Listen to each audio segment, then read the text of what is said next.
Bonjour. Pourriez-vous vous présenter, s'il vous plaît? Oui, je m'appelle Nour, j'ai 45 ans, je suis médiatrice de santé père en santé mentale, mais je suis ici, en tout cas, mais pas seulement, je suis bipolaire et donc j'ai un trouble bipolaire associé à, enfin, avec des comorbidités addictives, si on veut être précis. J'ai j'ai eu un diagnostic assez tard. J'ai eu une errance thérapeutique d'une vingtaine d'années. Et en fait, c'est un petit peu pour ça que j'ai accepté de témoigner. En fait, pas juste pour déstigmatiser le trouble, mais euh, si je pouvais changer quelque chose, sans qu'on me le demande, c'est ben, euh, peut-être parler à la jeune fille que j'étais quand j'étais ado et qui était vraiment hyper mal et, euh, et lui dire, en tout cas s'il y a d'autres jeunes filles, d'autres jeunes hommes, bah, qu'il faut en parler parce qu'il y a des solutions, que ce soit pour ce trouble ou autre chose, hein, ou un autre trouble, mais en tout cas, il y a des solutions. Et c'est pas passager ou que dans la tête ou toutes les choses qu'on peut entendre à cet âge-là, notamment euh, elle fait une crise d'adolescence. Voilà. Et vous, C'est vous avez ça, le moi. sentiment de pas pouvoir en parler? Vous vous en êtes rendu compte pendant l'adolescence? Quelles ont été les premières manifestations de la maladie? Et comment vous Bah, avez... moi, je ne savais pas que c'était la maladie hein, à l'époque. Puis vous imaginez bien que, donc, il y a 30 ans, on ne parlait pas du tout de bipolarité. Moi, j'étais super mal quand j'étais adolescente. J'alternais des phases. Enfin, j'étais assez renfermée, seule. Je crois que ce qui m'a sauvée, c'est l'école, paradoxalement. Enfin, je me suis renfermée dans les livres, dans les études, etc. Ouais, ça a été une période très très dure et en fait qui a duré. Mais moi à l'époque, je croyais que et je me suis rendu compte qu'il y a encore beaucoup de bipolaires qui le croient quand ils sont jeunes. Moi, je croyais que c'était des dépressions saisonnières, que ben, l'hiver j'allais pas bien et l'été j'allais bien. Ça, je l'ai cru pendant longtemps jusqu'à ce que ben, j'ai une dépression en été. Donc là, forcément, tout mon schéma de pensée s'est écroulé. Et puis j'avais, en fait, euh, quand on regarde, ouais, c'est toujours assez délicat de regarder avec les yeux de maintenant, de regarder le passé, parce qu'on trouve forcément des solutions toutes faites et aussi des justifications, des choses qui font que ben, on s'en sort plus ou moins bien, on a le beau rôle, etc. etc. Donc, moi, je fais attention quand même euh, à revoir un peu ce passé avec quand même essayer de garder quand même une certaine distance. Mais sinon, ben, enfant, moi, je me rappelle enfant avoir des phases où j'allais pas bien. Ouais. Ou alors, en fait, je me sentais pas comme les autres enfants, mais j'étais pas harcelée ou c'était pas ça, c'était que dans ma tête et je surcompensais en étant super bonne à l'école, voilà. Mais moi, j'avais un truc en moi qui était, euh, j'ai- j'avais quelque chose qui n'était pas comme tout le monde, mais parfois c'était positif, parfois c'était négatif et enfin, il y avait pas des rêves éveillés, mais enfin, des croyances, des choses, j'imagine, qu'on n'a pas quand on a 9-10 ans. Voilà. Donc, je D'accord. pense que ça a commencé plus tôt. J'avais aussi une espèce de manie, un toc qui se voyait. On m'avait dit, ben, on t'emmènera chez le psy, et ça m'a fait peur. Et du coup, j'ai caché, j'ai intériorisé ce toc. Donc, en fait, j'ai appris très tôt à ultra intérioriser ben, la maladie, mais aussi le trouble obsessionnel compulsif. Et voilà. Et après, pour les addictions, c'est arrivé un peu plus tard, mais je me suis rendu compte, il y a, enfin, entre autres, j'ai suivi les narcotiques anonymes pour me faire soigner, enfin, le château de Kate, pareil, pour me soigner des addictions, étant donc beaucoup plus tard. Et en fait, dans le cadre de la thérapie, on écrit un récit de vie.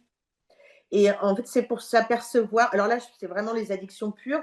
Et en fait, quand on fait ça, on se rend compte que les addictions sont arrivées beaucoup plus tôt dans nos vies que ce que ça en a l'air. Par exemple, moi, je m'étais dit, j'ai dû fumer mon premier joint à 15 ans, etc. Mais en fait, dès l'âge de 12-13 ans, j'étais fascinée par. Je prenais à la bibliothèque du collège les livres qui étaient un petit peu plus pour les adultes, comme l'Herbe bleue, Christiane F., etc. C'était vraiment mon époque. Et de toute façon, c'est des bouquins qui restent des bouquins de référence. Et c'est vrai que euh, bah, pourtant, à cet âge-là, je ne consommais rien, mais voilà, j'étais attirée par des parcours un peu atypiques. Et alors, tout à l'heure, vous disiez que vous aviez souffert de ne pas en parler. Alors, on comprend que vous étiez très renfermé, que vous avez essayé de camoufler ça. Vous n'en avez parlé à personne, à vos parents, à votre entourage. Non, parce que chez moi, c'était compliqué. On va dire ça comme ça. C'était bon, il y avait des violences conjugales très tôt de mon beau-père sur ma mère. Donc, là, je me suis aussi protégée de ça. Je me suis aussi renfermée. Puis, vous en parlez pas parce que aussi il y a des choses. Vous avez honte. Enfin, moi, j'avais honte. Par exemple, j'ai essayé de comprendre le trouble obsessionnel compulsif chez moi. Euh, et, euh, et en fait, pendant longtemps, je pensais qu'il existait vraiment ce trouble, qui se manifestait par une voix, bon, qui se manifeste par une voix, mais c'est pas les voix, les entendeurs de voix, etc. Mais c'est une voix qui m'est propre. Et pendant longtemps, j'ai cru que cette voix existait et me guidait. Et puis après, je l'ai tellement intégrée, mais sans le vouloir, sans le faire exprès, qu'elle est devenue mienne. Et enfin, c'est hyper même adulte, c'est hyper délicat d'en parler, mais alors enfant, moi, j'avais pas ce décalage, j'arrivais pas à me décentrer de ce que je vivais. Enfin, euh, il y avait tout à la fois et alors j'avais quand même des amis, ou alors j'allais vers des amis plus âgés. Ça, j'ai toujours eu des amis plus âgés, mais du coup, vous cachez un peu tout ça, vous essayez de faire accepter, voilà, vous n'êtes pas du tout dans ça. Et, et voilà, j'ai quand même vu un psy à l'âge de 19 ans, je pense.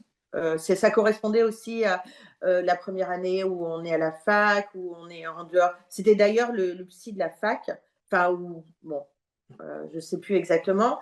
Et là, il y a beaucoup de choses qui se sont.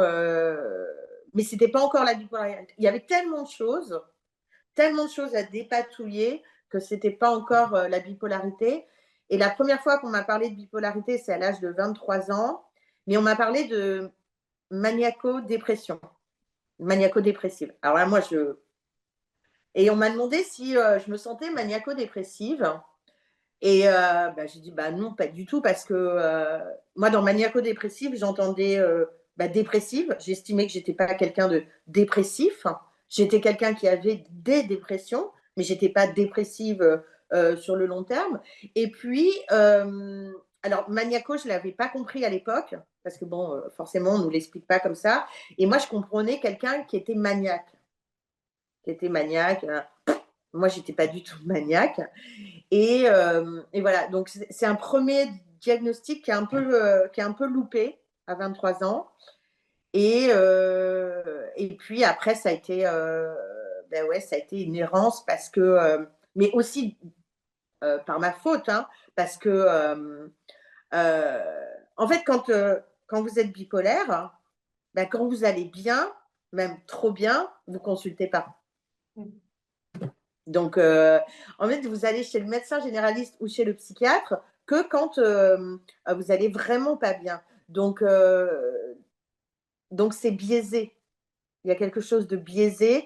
Et c'est pour ça que j'en veux pas. Je suis pas en train de dire les psychiatres, ils auraient pu me diagnostiquer avant. Je leur ai peut-être pas donné non plus toutes les clés. Et C'est alors, ouais. votre vie à ce moment-là s'est déroulée? Comment vous avez vécu avec le trouble? Et à Euh, partir de quel moment vous avez été diagnostiqué, du coup? alors, moi, avant, en fait, c'était simple. Enfin, c'était simple.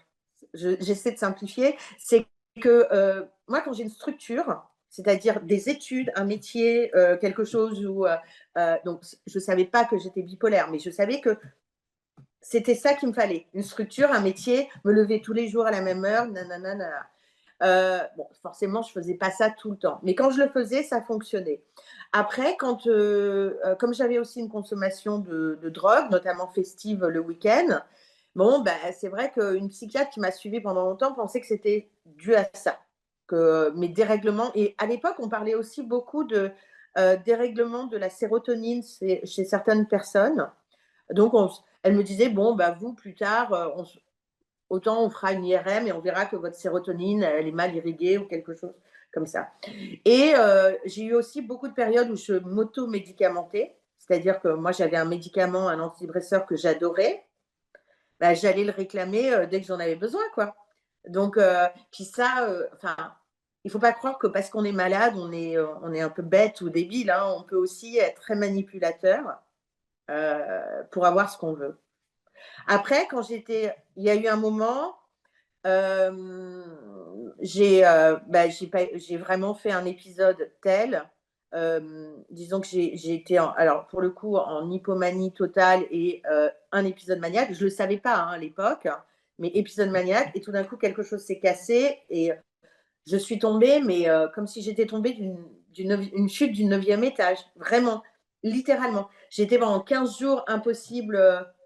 En fait, c'était dû à une rupture. Et moi, je croyais que c'était cette rupture qui me menait dans cet état, mais tout le monde disait c'est pas possible d'être une rupture, enfin, pas toi, quoi, ça te fait pas toi, etc.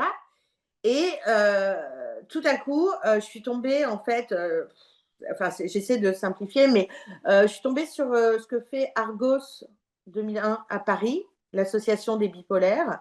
Et en fait, j'ai fait leur test et tout d'un coup, je me suis dit, mais ça me correspond.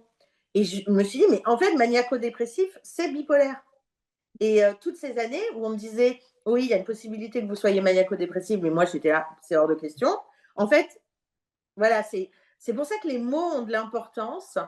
Et de fil en aiguille, je me suis retrouvée chez mon psychiatre, qui est mon psychiatre encore maintenant, des années après, C'était qui est à un quel âge? spécialiste de la.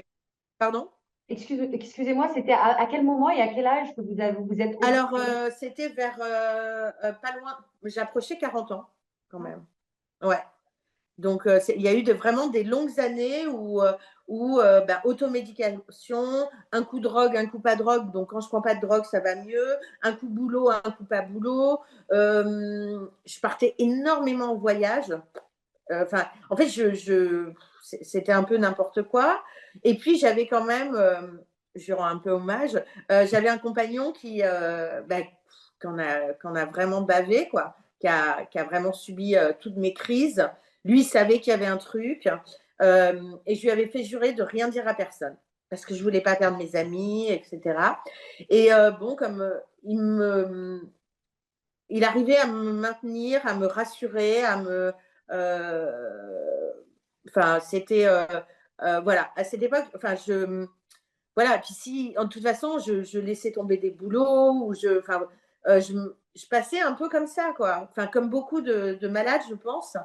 On essaie toujours on a une espèce d'instinct de survie.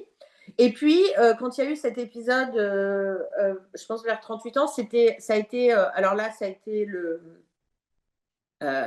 chaos total. Et je suis arrivée chez ce psychiatre, mais j'étais dans un état, mais je ne sais même pas comment je suis arrivée là, dans son cabinet, je ne sais même pas. Et lui, surtout, il m'a dit, d'abord, il m'a écouté pendant 2 heures, ce qui est hyper long chez les psychiatres. Et il m'a dit, bon, voilà, si vous êtes bipolaire, je vais vous tester, enfin, je vais vous faire un questionnaire. Et puis, on en parlera ensemble. Et la fois d'après, donc, on a fait ce questionnaire. Et surtout, ce qu'il m'a dit, ce que je retiendrai pendant longtemps, c'est qu'il m'a dit, quel que soit le résultat, est-ce que vous voulez le savoir ou pas? Donc, il a vraiment préparé l'annonce diagnostique ce qui est quand même exceptionnel. Hein. Enfin, ça n'existe pas vraiment. Et après, il a dit, voilà, quand j'ai dit oui, je suis prête, mais c'était encore une autre fois. C'était pas tout d'un coup, quoi. Et là, il m'a dit, bah oui, moi, je pense que vous avez un trouble bipolaire, etc. Et là, il m'a fait réagir sur qu'est-ce que vous en pensez, qu'est-ce que ça vous fait, etc., etc. Et en fait, c'est hyper salvateur, quoi. Il y a vraiment un côté thérapeutique, un côté alliance thérapeutique, comme on dit maintenant. Enfin, il y a vraiment, il y a vraiment eu quelque chose de entre lui et moi qui s'est passé, où je me suis quand même livrée à lui, donnée à lui, au sens euh, avec toutes mes faiblesses. Et voilà. Et donc, après, il a mis en place un traitement et bon, qui n'était pas le bon, qui n'a pas marché. Mais après, on a eu, voilà, il y a encore eu 1 an de complications, on va dire. Et, euh, et puis maintenant, ça va. C'est toujours mon psychiatre, même si ben, il est à Paris et moi, je suis à Mont-de-Marsan. Mais je tiens vraiment à. Après, c'est pas non plus. On n'est pas d'accord tout le temps. Hein. Enfin, c'est pas. Il y a des trucs où il m'énerve un peu parce que il écoute pas assez mes effets secondaires. Enfin, il en écoute, mais il écoute pas tous mes effets secondaires sur le traitement. Mais globalement, c'est aussi quelqu'un qui m'a amené vers le soin au niveau addiction.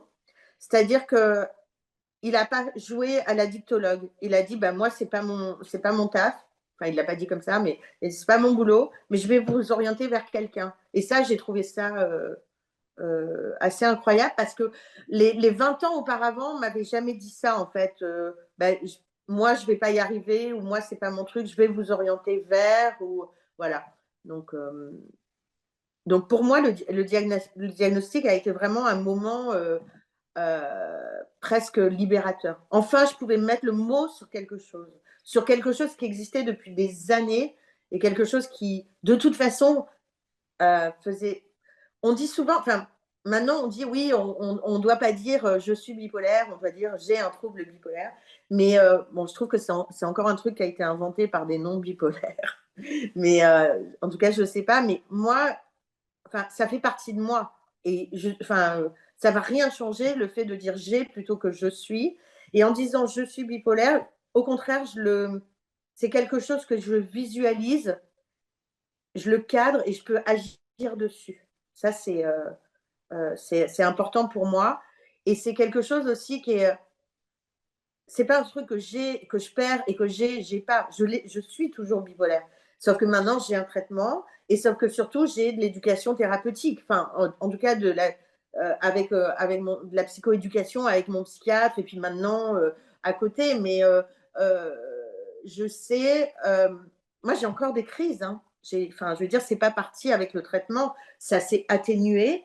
Mais maintenant, je vois la crise arriver, ce que je ne voyais pas avant. Et surtout, enfin, en tout cas, j'essaie de faire en sorte que cette crise, elle soit contenue, au lieu de tout éclater et voilà, de tout virer chez moi et de tout éclater. J'essaie de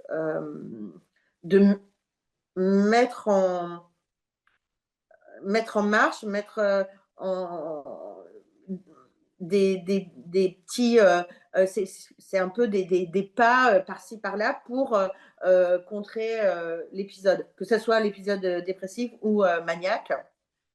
C'est euh, moi j'ai eu pour la première fois de ma vie un épisode purement maniaque, c'est-à-dire avec psychose en janvier de cette année, donc alors que bon, tout va bien et j'étais stable, etc.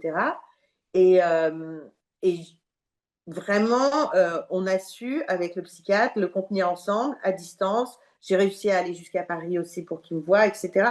Mais ce que je veux dire, c'est que euh, moi, c'est pas parce que je connais ma maladie, que je connais mon traitement, que je peux tout vaincre. Enfin, cette maladie, elle est là. Il faut faire avec. Il faut essayer de limiter les dégâts pour soi, mais aussi pour les autres, parce que moi, j'ai fait du mal aux autres aussi. Heureusement, certains ne sont pas partis, mais Mais voilà. En tout cas, c'est pour ça que j'aime pas cette idée de j'ai un trouble, parce que c'est pas quelque chose que j'ai, c'est moi, quoi. Ça, tout d'un coup, vous comprenez pas et ça revient comme un punching ball, quoi. Même si le trouble n'a pas complètement disparu, d'après ce que vous dites, on a le sentiment que vous avez une meilleure maîtrise du Hum, trouble. Est-ce qu'on peut dire ça, ces 5 dernières années, depuis le diagnostic et l'accompagnement et tout ce qui a été mis en place pour traiter vos addictions, la bipolarité, vous avez le hum. sentiment de mieux vivre euh, ce trouble, c'est ça, hein? Mmh. Ah bah complètement, mais c'est pas parti. C'est ça que je veux dire, quoi. C'est quand même là et en fait aussi ce que m'a permis, le diagnostic, donc maintenant oui, ça fait bien 7 ans, ce que m'a permis le diagnostic et la prise de lithium, parce que je suis sous lithium, c'est j'ai pu régler mes addictions, mes comorbidités addictives et ça, c'est pareil, c'est réglé, pour le moment, pour l'instant. Mais j'ai pas pu en fait précédemment, je pouvais pas régler tout à la fois. C'était pas possible, c'était trop. Et en fait, le fait d'être stabilisée d'un point de vue, bipolarité, ça m'a permis de OK, les addictions, les attaquer à bras-le-corps, qui sont quand même encore un truc, bien costaud et qui, pareil, peut ressurgir du jour au lendemain. Enfin, pour le coup, ça, c'est encore plus dur que la bipolarité, je trouve. Très bien. Et une dernière question pour finir. Je crois que vous êtes médiatrice en santé pair. Qu'est-ce qui vous a poussé et comment vous êtes devenue médiatrice en santé pair et qu'est-ce que ça vous apporte? Alors, ce qui m'a poussée, comme beaucoup qui ont changé de vie, c'est le Covid, hein, ce putain de Covid, quoi. Voilà, c'était. En fait, pendant le Covid, il y a eu un truc de. Moi, je travaillais dans la mode, ça faisait 15 ans que je travaillais à divers métiers, etc., divers postes, en indépendante aussi. Et tout d'un coup, il y a eu le Covid et c'était plus possible de faire un retour en arrière. J'étais à la campagne, j'étais chez ma grand-mère. C'était pas possible après le Covid, de refaire comme si rien n'était. Et moi, j'avais besoin de sens. Je pense que c'est aussi avec l'âge, j'avais besoin de sens. Et j'avais aussi, avec les addictions, je suis passée par le château de Kate, qui est le château de la fille de feu, la fille de Jane Birkin, qui est vraiment la méthode Minnesota pour soigner. Enfin, c'est hyper dur, etc. Ça m'a profondément, bon, je suis pas là pour dire c'est bien, c'est pas bien, mais ça m'a profondément bouleversée. Ça m'a fait mal aussi. Et après ça, je pouvais pas. En fait, moi, je pouvais pas reprendre ma vie comme avant. C'était pas possible. Et il y a un truc. J'écris pas mal, j'écris des notes, j'écris sur des carnets et tout. Et j'étais là, mais je me suis dit, en fait, je me suis rendu compte que j'avais un savoir expérientiel sans savoir que ça s'appelait expérientiel. Et de fil en aiguille, je suis tombée sur. Alors, c'est un long parcours d'une année, hein, ça ne s'est pas fait comme ça, mais je suis tombée sur le programme du Centre collaborateur de l'OMS en France, le CCOMS. Et en fait, j'ai vu il y avait une formation qui est du niveau licence à Paris 13 et en même temps qu'un poste. Et je me suis dit, mais c'est exactement ça qu'il me fallait parce que moi, enfin, vous voyez, je parle beaucoup, donc j'avais des choses à dire sur mon rétablissement, etc. Mais il fallait aussi que je le consolide, ce rétablissement. Il fallait que, voilà, que je reparte pas en vrille. Et j'ai fait le process de recrutement. Et donc, je suis venue à Mont-de-Marsan parce que c'était le plus au sud sur la carte et je voulais partir de Paris. Parce que Paris, pour moi, c'est ma ville, je l'adore et tout, mais c'était devenu la ville de tous les dangers. Mais bon, enfin, après, les addictions, c'est partout, hein. Mais voilà, moi, j'avais besoin de faire une coupure. Et en fait, j'ai pris au hasard, enfin, pas au hasard, le plus au sud. Il y avait un poste qui se libérait, enfin, qui se créait à l'hôpital de Mont-de-Marsan et en même temps que la licence de sciences, alors c'est une licence de sciences sanitaires et sociales, mention médiateur santé pair. Et je dois dire que ça a été, bon, moi j'ai adoré parce que forcément, j'adorais mes études avant la première fois que j'ai vraiment décompensé, c'était après mes études. Donc, je sais que le cadre, mais si je peux parler, rester indépendant dans le cadre, c'est encore mieux. Enfin, libre de ma parole dans le cadre. Et moi, j'ai adoré parce que le niveau est très bon, beaucoup de psychiatres. Il y a le docteur Aurélie Tinland de Marseille qui est venu nous faire un cours. Vraiment un niveau exceptionnel, c'est très riche, etc. Et en même temps, on apprenait notre métier sur le terrain. Et là, bon, ça a été très compliqué, ça c'est un autre sujet, sur la pérédance professionnelle en France. Alors là, il faut s'accrocher, surtout dans les hôpitaux de petites villes de province, on va dire.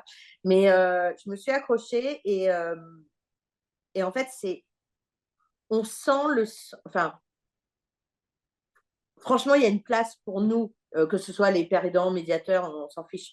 Mais il y a une place pour nous parce que le boulot, moi, je sais, j'étais pas du tout dans le social, je suis pas d'un naturel empathique, vraiment, c'était loin de moi. Et là, tout d'un coup, je me suis sentie, bon, j'exagère un peu comme une mission, mais en tout cas, de parler à des usagers, et de les écouter surtout. J'y parlais, mais en fait, c'est d'abord les écouter, mais les écouter comme de pair à pair, il y a vraiment du sens. Ça fait vraiment sens. Donc maintenant, ça va faire bientôt 2 ans que je suis en poste et que je suis diplômée, donc, et que je peux enfin faire un petit peu parce que je veux, parce que ça reste du sanitaire, etc. Mais moi, je travaille en psychiatrie ambulatoire et de passer du temps avec les usagers, mais aussi de passer du temps avec une équipe qui est à l'écoute de notre pratique aussi et de notre savoir. Et ça, c'est vraiment, c'est une reconversion totale. Et je pense que, voilà, dans la vie, les reconversions, c'est bien aussi. Dernière question. Quel conseil vous donneriez à une petite fille, une adolescente ou un adolescent, un adulte qui traverse des épreuves comme celles que vous avez vécues? Alors, parler à quelqu'un, ça c'est en parler, ne pas rester enfermé sur soi, en parler. Et si possible, en parler à un professionnel, même si ce n'est pas forcément facile d'accès. Moi, je pense que les professionnels, il n'y a pas que… parce qu'on n'arrête pas de dire qu'il n'y a pas de psychiatre, il n'y a pas de psychiatre, il y a de moins en moins de médecins, etc. Bon, après, il y a plein d'autres métiers autour. Et il y a des communautés en ligne, il y a beaucoup plus de choses maintenant que quand j'avais 15 ans. Mais en tout cas, j'ai envie de lui dire, ce que tu as, c'est pas c'est normal parce que c'est pas normal, mais c'est pas grave. Enfin, il faut en parler et il y a des solutions. Voilà. Mais il faut en parler, surtout pas rester enfermé, parce que rester enfermé sur soi, ça entraîne des tentatives de suicide, souvent. Il y a quand même chez les jeunes de 15-24 ans, je crois que c'est assez phénoménal. Et en fait, ouais, je dirais, ils ont tellement d'outils maintenant qu'il ne faut pas hésiter à aller chercher. Il n'y a pas de honte à aller chercher de l'aide. Et en parler le plus tôt possible. Ouais, en parler le plus tôt possible. Et si ce n'est pas possible d'en parler à ses parents, il y a d'autres personnes. Et aussi, moi, si elle regarde ça, ma mère et mon beau-père et mon père n'ont jamais été des personnes ressources, mais j'ai trouvé d'autres personnes ressources. Pas forcément par rapport à la maladie, mais d'autres personnes ressources dans ma vie. De façon affective, etc., des amis, etc. Et voilà, si les parents sont bloquants, ne pas hésiter à en parler à un professeur qui sera peut-être plus à l'écoute, même si ce n'est pas son rôle, d'accord, enfin voilà, mais en parler. Merci beaucoup. Merci beaucoup. Je vous en prie.